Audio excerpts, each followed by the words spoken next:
state from Bishop Peterson comes out an idea of the role that could or should be played by the church, not just government, in terms of relief of the plight of our people. And nothing could be close to the truth. That's very correct. The church has a role.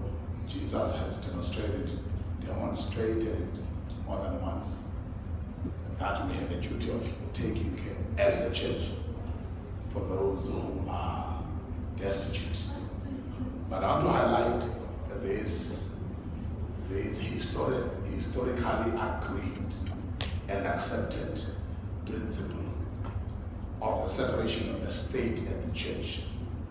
It's very, very dangerous for the church to go into bed with the state. It has bred some of the worst atrocities in history that were propagated by the church, that has decided to bend the scriptures in defense of a particular political ideology. And then they've done stuff that is horrible to listen to. The church cannot be friends with the state. It is out of principle. It is wrong. The church must become a prophetic voice to the state. The church must become the conscience of the state. It must be the earthly judge of the state. When the state is not in order, the church must never be afraid to point it out without fear, favor, or fear. And this is wrong, and we don't accept it. And if you don't change it, we will pray you out. We'll influence our parishioners not to vote for you. You are illegitimizing your power. That's the duty of the church. The priest or the king and the prophets were not supposed to be friends in the Old Testament. The king would always have to rely on the prophet for a prophetic decision and direction he must take. But the prophet must not be in the payroll of the king, because that would blur his judgment. So the church and the state must always be separated. The church must tell and point out where the state is wrong.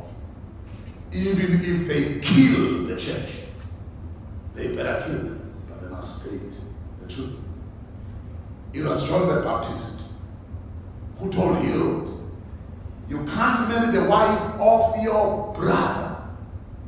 It is morally wrong. It's not done in Israel. And for that position that John took, even God allowed John to be killed, because that was defense of a biblical principle. You don't marry your wife, the wife of your brother. So that is our role as the church. And that is why when you see bafundisi labadinsi babangani kakhulu nema-politician, you must know there's a problem. Compromise will be inevitable. You are bound to compromise with your friends. He was talking, Rapol Benyana there, would say, how do we provide oversight to this guy? Particularly these guys in taverns. Okay, test.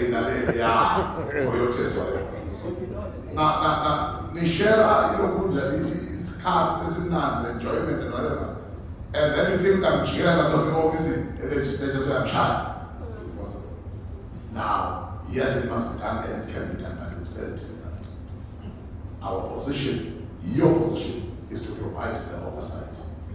But how do you provide the oversight that is critical to a person who has the signature of your employment? How do you provide oversight to a person who can decide if he allows your promotion or not? So you're bound to compromise somehow. Politics in its very nature, brothers and sisters,